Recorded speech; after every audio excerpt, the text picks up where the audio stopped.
Hello, this film's about preparing for your stay in the UK as a student at one of our universities.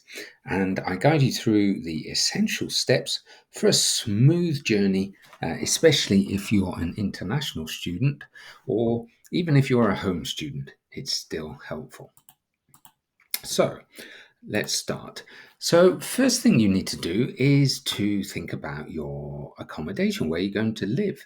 You really want to find your home away from your home, somewhere comfortable and somewhere really enjoyable and nice that suits you in terms of the location and what's around it and the type of accommodation that you live in. So, let me explain what that means. Well, you have a choice. You could choose to live in what are called student halls. These are on campus or off campus. Um, if you want a super convenient location for easy access to your classes, laboratories, or whatever else you'll be doing at university, you might want to choose an on campus option. But if you prefer to be out in the town or away from the university or college at which you're studying, then an off campus might be better for you. If you enjoy cooking, you would probably prefer self catered facilities. That's where you can cook yourself. You have cooking facilities included in your accommodation. Catered student halls are places where you live where food is provided, food and drinks are provided. Also, think about the social opportunities and the support networks that you might enjoy being part of. If you're in student halls with a load of other students, all doing the same sort of university experience, admittedly, it'll be students on different courses, but they'll all be perhaps first years or second years or something like that. Then you'll have far more opportunity to meet new people and make those networks. The downside of that is student halls can sometimes be noisy. Students like to party and play around. So, beware of those sort of balances depending on what you enjoy. You might prefer private rental accommodation. So, this is where you pay rent to a landlord that's not a business, well, it might be a business, but it's not part of the university business. So you can imagine they're more flexible. You can be more independent. You might have a better choice of properties in terms of location, in terms of the rent you're going to pay, the amenities that accommodation have. In cities in the UK, for example, Cardiff and London, Bristol and Bath, I know for sure there's some really high end student accommodation with all sorts of facilities and amenities that aren't too pricey. But equally, you can find a cheaper, more budget option if that's what you prefer.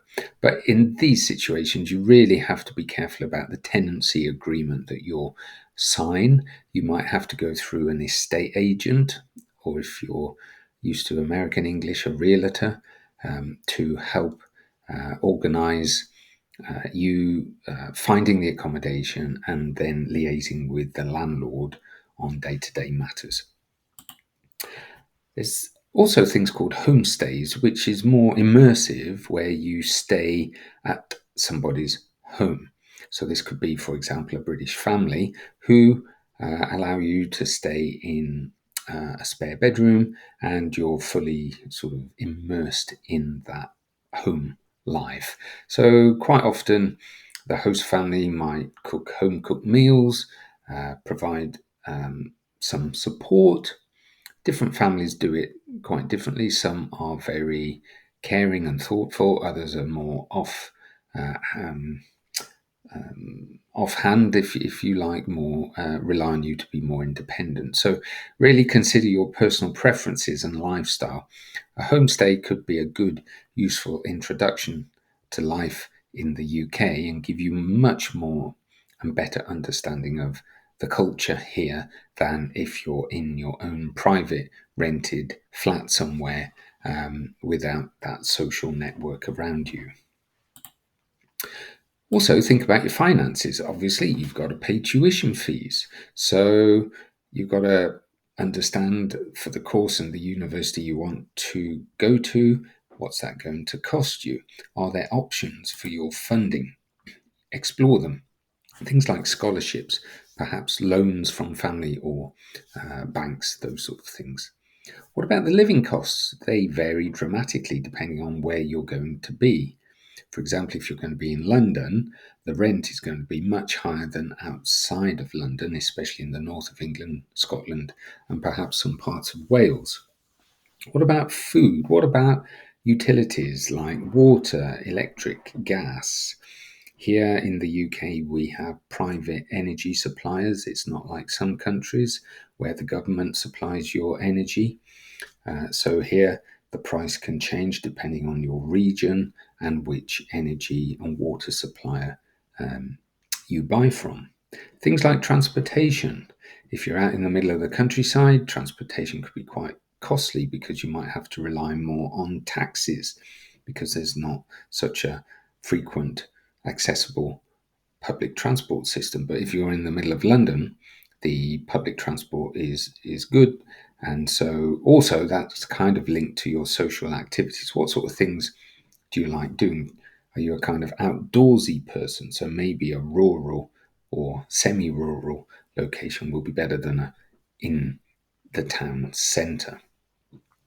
So try and create a monthly budget to track your spending and avoid overspending. That's good financial practice anyway for whatever you're doing, wherever you're living. Also think about travel costs. I mentioned public transport, but things like flights, things like travel insurance. You might require a visa to come into the UK and study, for example. Um, so the difference between a budget airline and a more luxurious airline can be quite significant.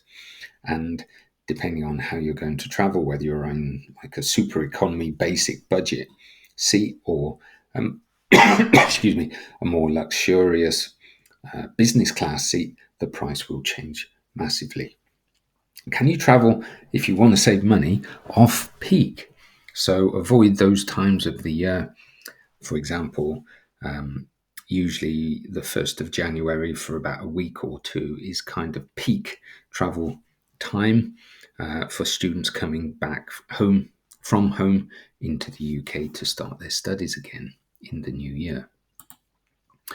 Learn also about British culture if you can and try and embrace it, because if you know more about the culture, you know better how to fit in and your life here will be much, much happier. So things like customs and etiquette that are peculiar and specific to the British people. So, for example, we queue a lot.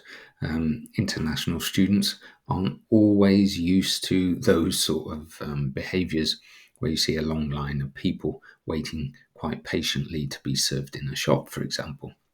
We also use the words please and thank you much more often than other nations do. So try and understand those ways of behaving that are quite normal here and try and fit in.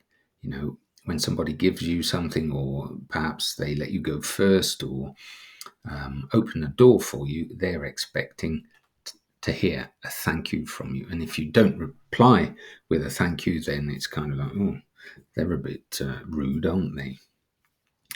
Language skills, really important, of course. So even if you've got a good IELTS score in reading and writing English, how's your speaking English?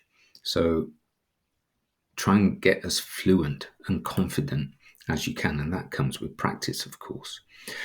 Maybe at home before you come into Britain, you can explore British culture. Perhaps there's some festivals or events put on by the British government in your home country that you can attend. You could watch online on YouTube, on other channels about festivals and places to go. And when you're over here, go and see these things.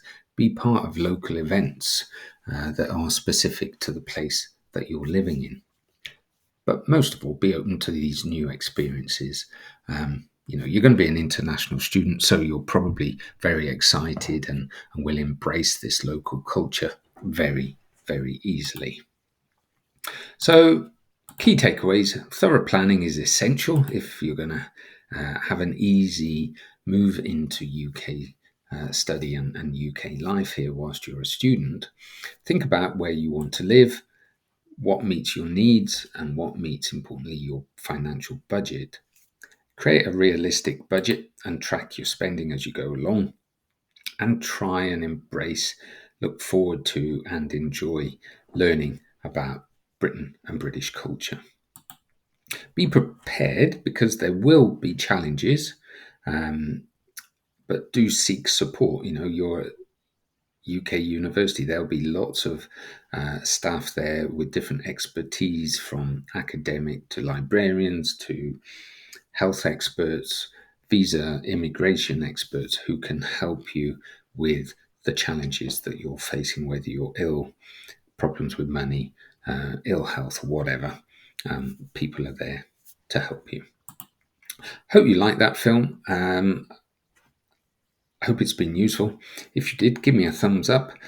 Please subscribe to the channel, and I always answer comments in the comments box, so please let me know if there's any other topics linked to studying in the UK that I can help you with. Thanks very much. See you.